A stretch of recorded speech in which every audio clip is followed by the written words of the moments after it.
தற்போது சமாதான ஏஜி சபையின் தலைமை போதகர் பாஸ்டர் ஆர் கிளாரன்ஸ் மருதையா அவர்கள் தேவனுடைய செய்தியை கொண்டு வருவார்கள். கிறிஸ்துவுக்குள் அன்பானவர்களே, இந்த நாளிலேயும் இந்த ஊடகத்தின் மூலமாய் உங்களை சந்திப்பதில் மகிழ்ச்சி அடைகிறேன். இந்த நாளிலேயே ஆண்டவர் நமக்கு தரக்கூடிய வார்த்தை என்னவென்றால், வேத வாக்கியங்களை ஆராய்ந்து பாருங்கள், அவைகளால் உங்களுக்கு நித்திய ஜீவன் உண்டு என்று எண்ணீர்களே. வேத வாக்கியங்களை கேட்கிறது பாக்கியம், அதை வாசிக்கிறது பாக்கியம், அதன்படி செய்கிறது அதை விட மேலான பாக்கியம். அநேக சமயங்களில் நாம் கேட்கிற காரியம் என்னவென்றால், ஏன் என்று ஜெபம் கேட்கப்படவில்லை? வேதத்தை கேளாதவனுடைய ஜெபம் அது அருவருப்பானது என்று வேதத்தில் வாசித்து பார்க்கிறோம்.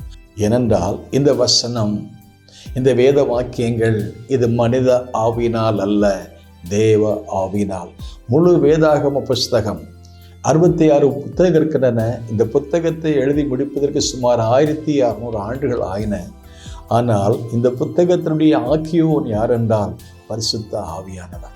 அப்போஸ்தலனாகிய பவுலுக்கு ஆண்டவர் இதை வெளிப்படுத்தினபடினால் தன்னுடைய இளம் ஊழியனாகிய ஆவிக்குரிய மகனாகிய தீமோத்தேயுவுக்கு சொல்லும், மகனே, இந்த வேத வசனங்கள், இந்த வேத வாக்கியங்கள், இந்த வேத எழுத்துக்கள் இது மனுஷ எழுத்துக்கள் அல்ல, இது தேவன் தந்த வார்த்தை. தேவனுடைய மனுஷர்கள் தேவ ஆவியினால் எழுதப்பட்ட வார்த்தைகள்.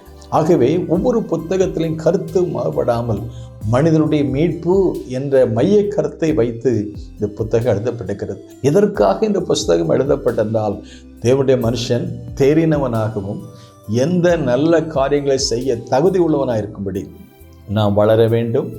பிரியமானவனே, உன் ஆத்மா வாழுகிறது போல நீ எல்லாவற்றையும் வாழ்ந்து சுகமாக இருக்க வேண்டும் என்று சொன்னாரே. நாம் வாழ வேண்டும், நாம் வளர வேண்டும். திருச்சபையிலே ஆண்டவர் நம்ம எதிர்பார்க்கிற காரியம் என்னவென்றால் வளர்ச்சி, வளர்ந்து நல்ல காரியங்களை செய்வதற்கு நம்மை தகுதிப்படுத்த இந்த வேதத்தை நாம் ஆராய்ச்சி செய்ய வேண்டும். பரையா பட்டணத்து மக்களை பற்றி சொல்லும் பொழுது, அந்த பட்டணத்தார் மனோமாஞ்சையாய் கர்த்தருடைய வார்த்தை இப்படி இருக்கிறதா என்று சொல்லி தினந்தோறும் அதை ஆராய்ச்சி செய்தபடி நல்ல குணசாலிகளாக மாறினார்கள். நல்ல குணசாலிகளாக மாறினார்கள், வளர்ச்சி அடைந்தார்கள். எல்லா பட்டணங்களுக்கும் சாட்சிகளாக, தெசலோனிக்கே பட்டணத்தை பற்றி சொல்லும் பொழுது எல்லா மக்களுக்கும் மாதிரிகளாக மாறினார்கள். தேவனுடைய மனுஷன் அவன் தேர்ச்சி அடைய வேண்டும். நாம் ரட்சிக்கப்பட்டவர்களாக இருக்கலாம், ஞானஸ்நானம் பெற்றவர்களாக இருக்கலாம், அபிஷேகம் பெற்றவர்களாக இருக்கலாம்.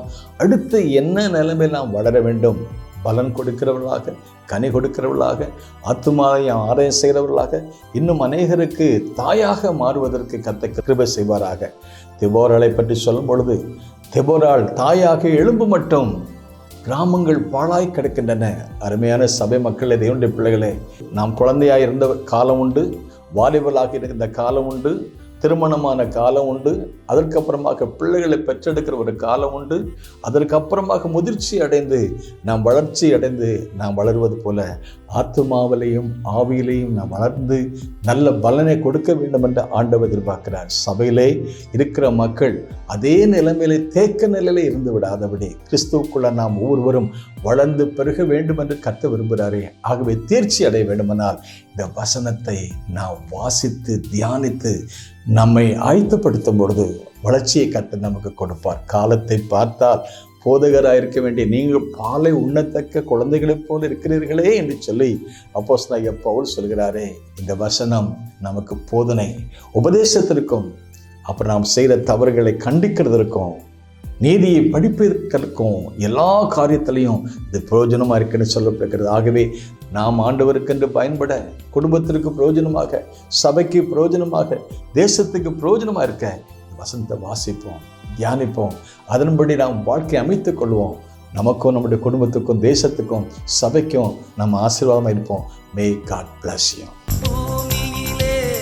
சமாதானமும் பிரியமும் உண்டாகட்டும்.